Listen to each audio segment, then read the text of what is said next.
राधे राधे गुरुजी। सुखी रहिए, सुखी रहिए। गुरुजी हमें हैं? अभी अंदर मिलेंगे बेटा प्रश्नोत्तरी के बाद।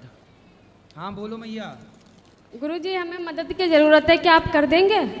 क्या? मेरे को घर से सबने निकाल दिया, क्या मैं आपको मदद कर देंगे आप मेरा? किसने निकाल दिया आपको? भाई ने बेच लिया, पति ने घर से निकाल दिया। पति ने क्यों निकाल दिया? क्योंकि वो दूसरे शादी कर रखे हैं। आपके बच्चे हैं? 3 है। बेटा बेटी क्या? 2 बेटी है, 1 बेटा है। कितने बड़े हैं बेटा? बच्चा बेटा वहाँ बैठे हैं। कितना उम्र है बेटे की? बेटे 8 साल का है और लड़की 10 साल की है। एक छोटी वाली लड़की 4 साल की है। 4, 10 और 8 साल की 8। और पति किसी और के चक्कर में पड़ गए? उसने छोड़ दिया, निकाल दिया घर से। तो आपसे तलाक हो गया क्या उनका? वो कहते हैं कि अगर घर में रहेगी ना तो फसरी लगा के मार के और बच्चों को कोठे पे रख दूंगा। प्रिय साधकों, श्री अनिरुद्ध आचार्य जी महाराज के इस अनूठे प्रश्नोत्तरी सत्र में आपका हार्दिक स्वागत है। यहाँ आपके जीवन के हर प्रश्न का उत्तर प्राप्त होगा। ध्यान पूर्वक सुने और उनके अमृतमयी वचनों को अपने हृदय में संजो लें। उसने कहा कि जो तुम ना दूसरे जगह शादी कर लो, तुम इसको छोड़ दो। फिर मतलब भी मैंने आपके पति को उसकी सगी चाची ने फंसा रखा है? हाँ जी।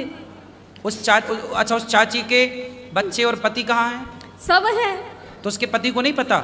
सबको पता है, फिर भी उसको सब सपोर्ट करता है, मेरे को कोई नहीं करता। आज मैं ना बहुत दिन से ना परेशान होके तो वो कैसी चाची है और कैसे चाचा है? चाचा को पता है? सबको पता है घर में। मेरी मम्मी नहीं है, मम्मी मेरे बचपन में मर गई है। तो उनके बच्चे कितने बड़े हैं चाची के?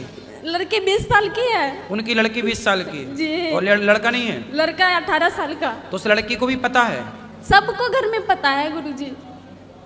आज मैं भाई ने देखो ये कितना बढ़ता हुआ कलयुग है कि आजकल आदमी रिश्तों को भी नहीं देख रहा है। सगी चाची है? सगी चाची है, छोटी वाली। अब देखो जरा, चाची मतलब माँ, चाची मतलब माँ होती है साहब। जैसे भाभी है माँ, ऐसे चाची भी माँ है। चाची तो माँ होती है। बताओ इस कलिकाल में और क्या सुनने को मिलेगा, पता नहीं क्या क्या सुनने को मिलेगा। अगर मैं कुछ बोलती थी ना तो बेल्ट से मारता था, बस्तर उतार के रात को घर से निकाल देता था। मैं बहुत मजबूर हूँ, इस टाइम मेरी मदद कर दीजिए गुरुजी। मैं क्या मदद करूँ आपकी? बताओ। मेरे बच्चे को गुरुकुल में रख लीजिए, मुझे काम दे दीजिए, मैं करके। वो तो हम बेटा रख लेंगे, काम भी मिल जाएगा, काम की कोई बड़ी चिंता ना करो। लेकिन बेटा आप अपने पति को ठीक करो। मैं बहुत कोशिश करी, सारे लोग ने प्रयास किया, भाई बीच पुलिस में कंप्लेंट किया आपने? सब कुछ करके थक गई, फिर यहाँ मैं आ गई। अब मेरे से ना, मेरे अंदर शक्ति नहीं है कि मैं कुछ कर सकूं। चाची को आप ठीक कर लो, उसके दांत तोड़ दो 3-4, छाती में चढ़ो उसकी। तूने मेरा घर उजाड़ दिया, बर्बाद कर दिया तूने। ऐसी स्त्रियों को ना बिल्कुल दुर्गा बन के, काली बन के उनकी छाती पे मूंग धरना चाहिए। मैंने बहुत कुछ किया गुरुजी। क्या क्या किया आपने? बहुत उनके साथ लड़ाई झगड़ा, नंद भी बहुत बोली, पर उन्होंने कहा कि मैं कुछ नहीं कर सकती। चाची के दांत नहीं तोड़े आपने? मैं वो तो उनसे बड़ी थी ना, मैं उनको कैसे मार सकती? बड़ी थी तो वो तुम्हारे पति को फंसा ली, बड़ी छोटी अब क्या है? वो तो भाभी, वो चाची मतलब माँ ही थी, लेकिन अब उसने गलत तो किया है। और गलत किया तो गलत को फिर दंड मिलना चाहिए। फिर गलत करने वाला फिर छोटा और बड़ा नहीं होता, गलत करने वाला तो सिर्फ गलत होता है, उसे दंड मिलना चाहिए। उसने आपका बसा बसाया घर उजाड़ दिया। शादी को कितने साल हो गए आपके? 12 साल। तो पति आपसे 12 सालों में कभी अच्छे से रहे हैं? शुरू में बहुत अच्छे थे, बहुत बढ़िया, बहुत अच्छे से रखते थे, कभी घर से बाहर नहीं तो ये निकलने चाची देते के थे। साथ लफड़ा कब से शुरू हुआ? ये तो पहले से ही था, पर वो अपने इज्जत बचाने के लिए ना मेरे से शादी की है। अच्छा। ताकि उनके बारे में किसी को पता ना चले बाहर। पर ये चीजें छिपती भी नहीं है ना। चलो आप पति का नंबर देना, बात करेंगे हम। वो बात करना गुरुजी, हाथ जोड़ती हूँ, मुझे यहाँ से मत भेजिएगा, घर ले जाकर। अरे तुम चिंता ना करो, बात भी करेंगे। घर बंद करके बेल्ट से मारता है गुरुजी। अरे कैसे मारेगा? नहीं। उसको उल्टा लटका के मिर्ची का धुआं देंगे तो चाची निकल जाएगी उसके भीतर से। चिंता ना करो। अभी उसका नंबर देना, हम अभी उससे बात करेंगे तरीके से। उसको जैसे मानेगा मूर्ख आदमी वैसे मनाएंगे, ठीक है? वो आएगा तुम्हें लेने के लिए यहीं पे। लेने तो वीडियो अच्छा लगे तो लाइक करें और चैनल को सब्सक्राइब करें। कौन? मेरे पति। कोई बात नहीं, ले आना, हम समझाएंगे, वो हमसे जी समझेंगे। प्रणाम। खुश रहिए राधे राधे गुरुजी। जी। जी पूछना था जी, फ्यूचर के लिए कुछ टिप्स मिल जाते तो। कौन सी टिप्स चाहिए?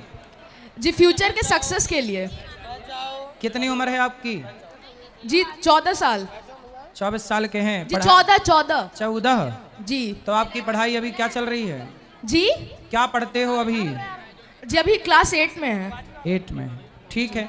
तो आपको सफल होने के लिए सबसे पहले तो मन लगा के पढ़ाई करनी है, और पढ़ाई के साथ साथ शिक्षा के साथ साथ संस्कारी होना जरूरी है। संस्कारवान जानते हो किसे कहते हैं? जी जिसके पास संस्कार हो। संस्कार किसके पास हैं? जी क्या होते हैं संस्कार? किसे कहते हैं संस्कार? सुनो, जी आप अपने माँ बाप के पांव छूते हो? जी। कैसे छूते हो? जी हाथों से। हाथों से। जी। पांव कैसे छूना चाहिए? जी अपने माँ बाप के चरणों में अपने माथे को रखना चाहिए। क्या रखना चाहिए? जी माथे को, मस्तक को समर्पित करना चाहिए, ऐसा प्रणाम है। हमेशा माँ बाप की आज्ञा का पालन करना चाहिए। ऐसा कोई काम ना करो जिससे माँ बाप का सिर शर्म से झुक जाए। ऐसा कर दिखाओ कि माँ बाप का सिर गर्व से ऊंचा हो, कहें माँ बाप कि ये मेरा बेटा है, समाज का, राष्ट्र का नाम रोशन करें। यही संस्कार है। अगर माँ बाप दूसरे बच्चों से कंपेयर करने लगे फिर तो ये गलती माँ बाप की है। जी कंपेयर कभी किसी को किसी से नहीं करना चाहिए। ईश्वर ने सबके आंख अलग बनाई है, हाथ के फिंगरप्रिंट्स सबके अलग अलग हैं। बताइए क्या सबका अंगूठा एक सा है? जी है, आप बताओ। जी नहीं है। सबकी आंखें एक सी हैं? जी नहीं, जब अलग है। ईश्वर ने सबको एक सा बनाया ही नहीं, तो माँ बाप कौन होते हैं जो ये कहें कि हम उसके जैसा बनाएंगे, उसके जैसा? कोई किसी के जैसा बन ही नहीं सकता। इसलिए आपको अपनी तुलना किसी से नहीं करनी चाहिए, किसी को किसी से कंपेयर नहीं करना चाहिए। आप अपने को बेहतर बनाते चले जाइए, बस किसी से तुलना मत करिए अपनी, बस अपने को बेहतर बनाइए। ये सबसे बड़ी गलती होती है कि माँ बाप तुलना करते हैं कि देख वो ऐसा है। कि आपके अंदर ये अनुभव कैसे मिला कि मुझे गौ माता की सेवा करनी चाहिए और उनकी मदद करनी चाहिए? ऐसा इसलिए मिला क्योंकि समाज में जब हम देखते हैं गौ माता परेशान, बूढ़ी वृद्ध माता परेशान, तो जो हमें परेशान मिला हम उनकी सेवा करते गए, और सेवा करते करते ये सब सेवाएं स्टार्ट हो गई। जी तो मैं आपके सामने बिहार के बारे में कुछ कह सकता हूँ? कहो। जी सबसे पहले मैं कहना चाहूँगा, मैं भी वही हूँ जो आप है, माँ भारती की संतान। आपकी तरह मेरे सराव में भी तपस्वियों का तेज भरा है। आज अपना परिचय इसलिए दे रहा हूँ क्योंकि प्रणाम करके परिचय देना हम भारतवासियों की परंपरा है। वाह। उत्तरम यह समुद्र से हिमाद्री से दक्षिणम, उत्तरम यह समुद्र से हिमाद्री से दक्षिणम, यह तत् भारतम नामम भारती यत्र संतति। इसका अर्थ है, अर्थात हमारा भारत देश जो उत्तर में हिमालय है तथा दक्षिण में समुद्र, और इस भारत देश में रहने वाले हम सभी भारतीय यहाँ रहते हैं। प्रणाम। यहाँ पर उपस्थित परम पूज्य आपको नमन। मैं आपके सामने धीर कर्ण का परिचय और बिहार पे कुछ शब्द प्रस्तुत करूंगा। जी। कि धीर वीर गंभीर कर्ण था, कि धीर वीर गंभीर कर्ण था, युद्ध नीति का ज्ञानी, वीर न उसके जैसा था न उसके जैसा दानी। तीर चलाता युद्ध से सा वो शस्त्रों का अभ्यासी, वाणी से साक्षात करे तो लगता था सन्यासी। नब तक कुंचित होती उसकी धनवा की टंकार, तीर कर्ण के जाके गिरते सागर के भी पार। तक के बल से पसरी के थे उसके भुजदंड, क्षण भर में मैं कह देता था गिन के अनगित खंड। रण कौशल में उसके जैसा जग में और नहीं था, दुनिया के लाखों प्रश्नों का उत्तर सिर्फ वही था। दुनिया के लाखों प्रश्नों का उत्तर सिर्फ वही था। धरती का सम्मान, पन्नों में इतिहास के वो है वीरों की पहचान। बिहार हमारे लिए क्या है? बिहार हमारे लिए माँ है, अबीर है होली का, दिया है दिवाली का, छठ पूजा में गंगा घाट है, मिथिला की मिठास है, वैशाली का वैभव है, डॉक्टर राजेंद्र प्रसाद की धरती है, गौतम बुद्ध की भूमि है, जेपी का आंदोलन है, यानी एक आदमी एक जयप्रकाश नारायण। एक आदमी ने भारत सरकार को मजबूर कर दिया इमरजेंसी लगाने के लिए। और सबसे बड़ा उदाहरण है दशरथ माझी, जिस मिट्टी के लोग 360 फीट लंबा, 30 फीट चौड़ा और 25 फीट ऊंचा सिर्फ और सिर्फ एक छेनी और एक हथौड़ी से पहाड़ काटने की क्षमता रखते हैं। आपका पहला प्यार छठ का वो त्योहार न हो तो कैसे बिहारी हो तुम? हाय हेलो नहीं का हाल बा से अगर बात की शुरुआत न हो तो कैसे बिहारी हो तुम? दिवाली के फटाकों को छठ के लिए नहीं बचाया तो कैसे बिहारी हो तुम? अपनापन वाला हम छोड़कर मैं बोलने वाले कैसे बिहारी हो तुम? धन्यवाद। वाह, बहुत बढ़िया। वाला मैंने बिजनेस, ठीक है, वो भी बिजनेस मेरा मतलब टूट गया। ठीक है। फिर मेरी पिताजी की देहांत हो गई तो मैंने बनारस में कुछ दिन मैंने बिजनेस डाला, वो भी टूट गया। फिर मेरी माँ क्या की कि कुछ दिन के लिए मेरी बहन के पास पूना चली गई। ठीक है। मैंने घर पे मछली पालन का बिजनेस बहुत बड़ा डाला, एक दूसरे से पैसे लेकर और कुछ पैसे अपना लगाया था, और वो बिजनेस वो भी टूट गया गुरुजी। उसमें कुछ लोग ने दुश्मनी से सरफ डाल दिया मछली में और वो मछली मतलब 50-60 हज़ार की मर गई मेरी। अच्छा। फिर मैंने बैंक वाला मेरे पास आया, बोला लोन लेना है क्या? मैंने बोला हाँ लोन लेना है, मैं बहुत प्रॉब्लम में हूँ। उस बैंक वाला ने बोला कि मेरे को 25,000 रुपये आप दे दीजिए। अच्छा। मैंने बैंक वाले से बोला कि देखिए मैं अनपढ़ गंवार आदमी हूँ, मेरे पास सारा ग्रुप नहीं है, मैं बिजनेस ही कर लेता हूँ, उतना ही मेरा बहुत है, मैं इतना पैसे कहाँ से पाऊँगा? उसने बोला कोशिश करिए। मैंने कोशिश करके पैसे जुटाकर मैं बैंक वाले को दिया, बैंक वाला ने मेरे से ले लिया पैसे। फिर बोला दलाल लेकर आओ गवाही करने के लिए, वो भी मेरे से 7,000 रुपया ले लिया। फिर मैंने वो सारा जो भी पैसा था लाया बिजनेस में डाला, वो भी पैसा मेरा टूट गया। फिर किसी ने मछली पूरी छान दी, वो भी पैसा टूट गया। तो मैं हमेशा माँ से झूठ बोलता गया कि मैं पैसे वेस्ट नहीं कर रहा हूँ, पर मेरी पूंजी टूट जा रही है। अभी गुरुजी मेरी शादी में गाड़ी भी मिला था, वो भी मैंने गिरवी रख दिया। यहाँ तक कि बिजनेस करने के लिए मैंने 2-2 जगह का जमीन भी बेच डाला। आपने बिजनेस ही गलत किया ना।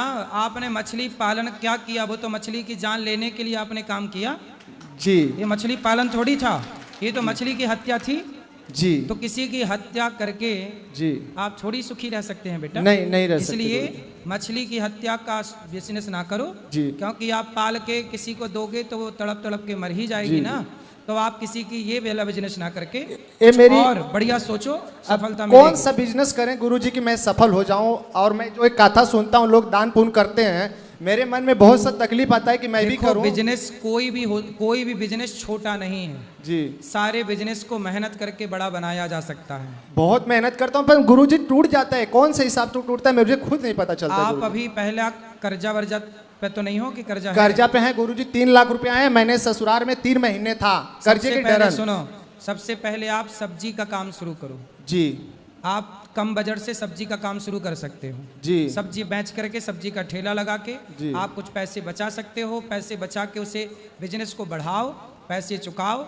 जब पैसे हो जाएं तो आप जो बिजनेस करना चाहो। भाई बिजनेस करने वाले एक तो वो होता है जो ठेला लगाता है, टमाटर बेचता है गली गली, आलू बेचता है, लेकिन एक आलू और टमाटर वाला वो है जो टमाटर को कंटेनर भर के अमेरिका भेजता है, लंदन भेजता है। ये भी बिजनेस है गुरुजी। वो भी बिजनेस करके मैंने छोड़ दिया है ना।